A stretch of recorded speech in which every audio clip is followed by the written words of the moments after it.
Right, hi everyone. Thank you very much for having me, and appreciate you staying just before the drinks. Excellent. So I hope everyone's ready. I'm going to really crush through a lot of slides here. So you've got to have your phones ready if you want to take photos, okay? It's going to be quick. All right, a quick introduction on me. I'm Alex Challans. I'm the CEO of Resonance. That's the owner of the Quantum Insider. We also cover the space market, climate tech market, and AI market. Everything that you're going to see today is underpinned by our platform, which covers the total quantum market. And recently, we worked with some of our partners to do a report on the state of quantum. So some of the insights you'll be seeing today as well are underpinned by that. So I'm going to quickly canter through some investment trends. Now, this is just one of the outputs from our platform. One of the key things we're seeing is that, the investment trend doesn't look very good, does it? That looks quite concerning. We've gone from 21, 22, a very large amount of funding, and then 2023, not so great. So what's the kind of story there? Well, sorry about my awful animations. There you go. Do we have a quantum winter? Absolutely no. Stop saying we've got a quantum winter. We do not have that, okay? So there is a broad consensus across everyone we've spoken to who kind of knows what they're talking about, in my view, that it's just not the case. And we'll show you some graphs in a second. And I like what Alexi says from Moderna. It's just getting a little bit colder. So does the data back that up? So this was in some of our reports as well. So I'd just like to draw your attention, or I've got a pointer. No, I'm not going to risk it. Where the money fell was in the SPACs, right? So we had a load of SPACs in the US, right? That fell. In Europe, in APAC, investment was pretty okay in going from 2022 to 2023. Now I'm going to walk over here. Then we've also got here, yes, we've got a fall in capital into quantum companies, but also a fall overall in the VC market. This was a VC winter, not a quantum winter. Now, I'm going to talk you through the story of billions of dollars. We don't really understand. I mean, I certainly didn't until I worked in finance. What $1 billion means? It just doesn't. What is that? So let's try and understand this in context. A large private capital raise is right at the bottom over here. Let's play where the kind of VCs work in this market. IonQ's cash balance alone is about $1 billion. Private capital at its peak was $2 billion. And then we have this big question mark around what IBM, AWS, Saudi Aramco, some of the most valuable companies in the world, what are they doing? And then you have these massive numbers. We had some great talks from the Japanese representatives, and that's one element of this. And you've got international investment from all over the world, and that is completely dwarfing VC investment. So if you could take away one thing, VCs are very important. I used to be one, but governments are going to be more important in this market. So what's happening so far in 2024? Not a lot, apparently. There you go. So every time I do these slides, this is taken straight from our platform, some very selfish people go and raise $50 million. And so I'm missing a load of data because I sent this a couple of weeks ago. But you can see it's quite a healthy environment. We've had Quantinuum raise 300. We've got a whole load of smaller rounds as well, Dirac in Australia. And then you have Multiverse yesterday, 25 million, Maybell, 25 million. There is still lots of money going into this market. Quite exciting to see. And the market is growing up. We've got M&A. Mergers and acquisitions. So Orca earlier this year acquired a photonics company in the US, and Inflection decided to buy 2 silicon photonics companies at the start of the year. It's quite an interesting indication of a market maturing. So I'm going to say something a little bit difficult here. The numbers everyone quotes, and we had it in the last one, 22% annual growth. This is not great, okay? Why? Hyperion do a wonderful job, okay? They do some serious research to work out how much revenue is in the market. It's a survey. And so you get to this amazing conclusion that there's $1 billion of revenue in this market. Where on earth is this coming from? Where's $1 billion of revenue? Where is it? Well, it's definitely not here. So you can see D-Wave, Rigetti, IonQ, and QCI. Okay, these are public companies. I'm not picking them out to be mean. Like, this is just what I can see publicly. So you can go into their financials and see where the money is. And you've got bookings numbers, which is forward-looking, and then that turns to revenue. And IonQ is leading the pack with 22 million. But it takes a lot of money to get this revenue. That you've got huge teams, you've got incredible amounts of investment into infrastructure, into technology. So $1 billion, we've got 22, maybe 40 million there. Where's the rest of it? Where's it gone? Who am I pointing at? Oh, sugar. Well, on the last side, what it showed is that it's actually a whole ecosystem in quantum. And there was a bit of our taxonomy, which is basically hardware components. That's how people are counting this hundreds of millions of revenue, is because companies like Bluefors and Oxford Instruments are selling large dilution fridges. These are expensive pieces of kit, and this is all public information you can find. And that's been double counted. When you've got these POC projects that are happening, you've got BMW working with some provider, whoever it is, right? That's 5 million, then it's counted again, and it's counted again as it moves down the value chain. So that $1 billion, it's really helpful that Hyperion does because it shows that kind of growth rate, and it shows like a sentiment of how it's growing. But take it with a monumental shovel of salt. So what do we need to look at here? Oh my God, why did I do animations? Sorry, guys. Well, where's the money? Where's it coming from? Well, it's coming from government. So what we have here is a report in our platform that you can download. And we basically went through every single sale of a quantum processing unit. And this is one of our vendor analysis reports. And then obviously on the news site, you can actually see this all for free. You can start to see organizations procuring quantum computers. So EuroHPC, you've got the Germans in DLR, you've got the UK, who've also been looking at this as well, Australia, which is trying to buy a US quantum computer. Lots of interesting things going on. So, okay, so we've got 40 million from public companies. We've got hardware providers. That kind of makes sense. We know that there's some money coming through from government. So where is the revenue? So let's take, I'm going to take you on a journey of a quantum company, right? So you start here, you do some novel research, which is fabulous work going on in the labs that I don't understand. Then you kind of develop a usable quantum computing as an engineering experiment, and you test it with researchers. Maybe you deploy it and test toy problems. And then you can do all sorts of things, and everyone's trying to work out how to do this right now. Do you engage by getting people to access it for a low price in the cloud? Do you engage corporate end users? Do you do it in a on-premise deployment? Nobody knows. And what do you charge for it? Do you say it one-off? Do you say, hey, it's $10 million? Or do you say, well, actually, we're going to share in the fruits of the stuff that we do? Is it that we're going to share in the fact that we've made this incredible new drug and that's worth $2 trillion? What's the revenue model there? We don't know yet. So, what am I looking at the moment? I keep coming back to it. It's governments. $40 to $50 billion of committed government funding. There's lots of questions. That range is because of China, if anyone was wondering. We don't know.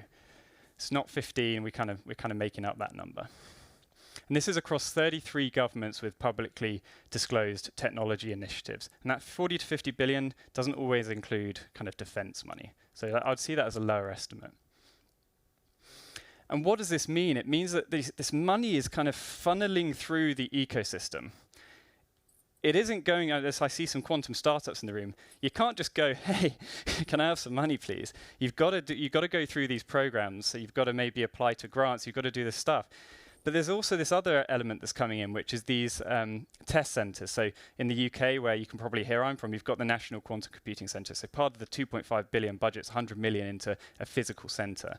You've got the House of Quantum in Delft. I'm just at Sherbrooke in Canada.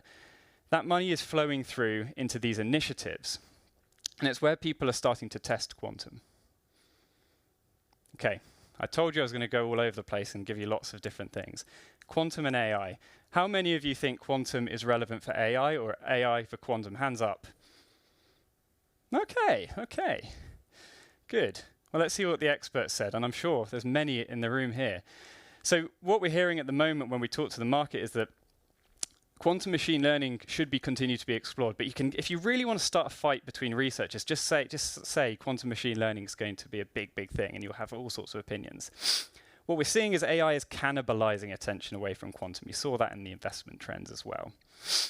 But I really want to flag this point. The rise of AI has highlighted the importance of preparing for technology early. Every single large corporate I'm speaking to at the moment, if they're not fully in AI, is worrying that they're not fully in AI and they're trying to catch up. And this is a subtle point which I really want to flag as well. Each could help the other. Quantum computing is seen as a potential complement to AI. Quantum to accelerate machine learning, have your argument over it. AI to support the challenge of building QCs, so using it for error correction. Use cases. What are we hearing about this? Now, I imagine a lot of you have heard today lots of stuff around, we're doing simulation, we're doing quantum chemistry security. I'm not going to go into too much of that. I think you guys have heard it enough. We're nearing the end of the day, nearly the weekend. Why did I do it in that order? There you go.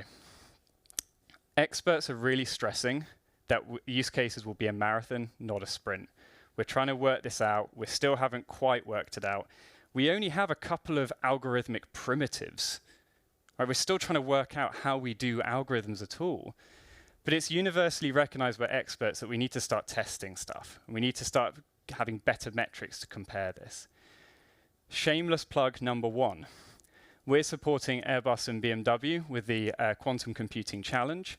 So for anyone in the room who's looking to experiment with quantum technology, I'd really recommend you come and find out more about this. I'm going to skip over a bit. Your submissions are due at the end of April.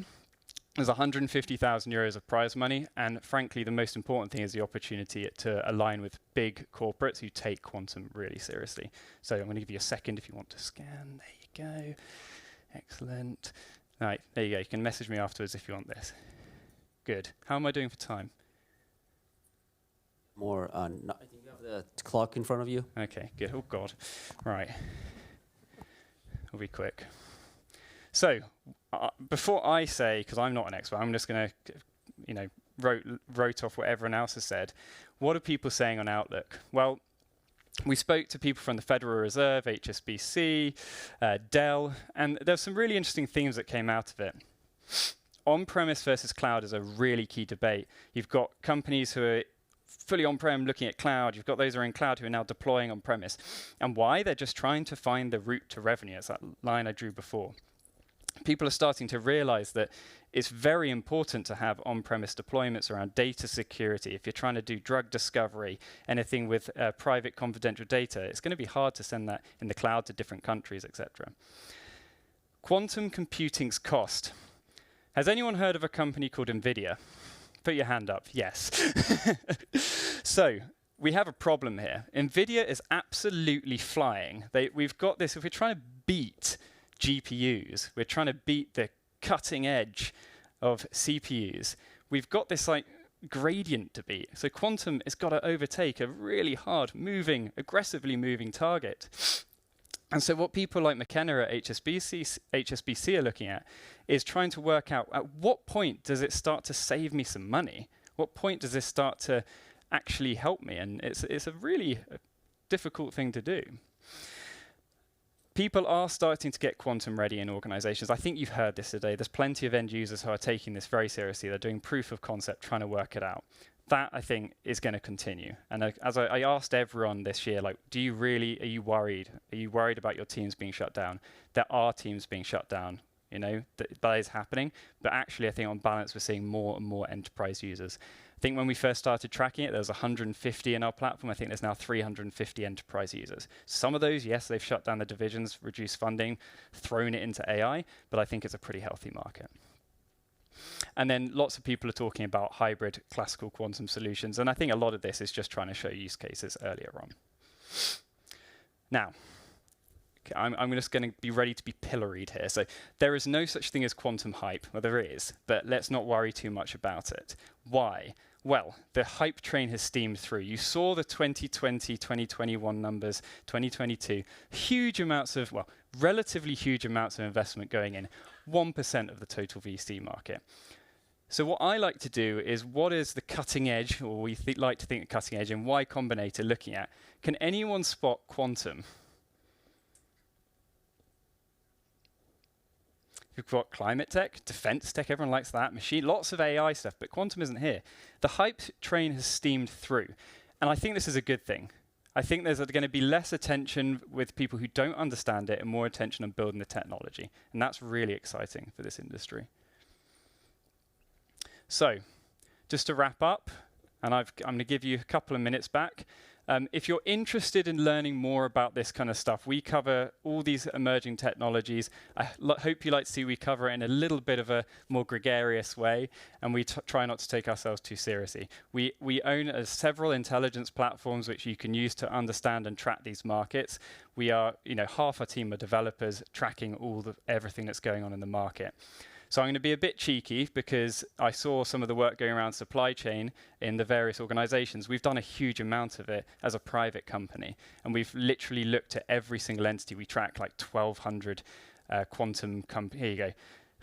Every data point you can. We've got every funding round you can think of. We connect up to thousands of sources, and we're structuring this data every single day. And like everyone else, yes, we are using AI to help us do this. So if you're interested in learning more about quantum and getting stuck in, and you want to track who are the end users in the market, what is the supply chain looking like, please look here. Which have this massive database. We track every company, who they're partnering with, who they're funded by, what organizations they're part of. Have a look at this and you'll see it.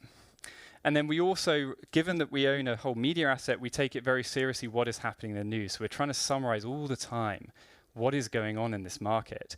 And we're using a lot of tools just to make sure we can cut through the noise. So we, for our clients, we're showing what are the important pieces of news around quantum every single day. And then I'll stop selling my stuff. And we work with organizations like the British government to help them with their strategy. There you go. And if you want to have a look more, that's my second shameless plug. Have a look. Be delighted to share more with you. And I will welcome any questions that you may have. Thank you so much for your time.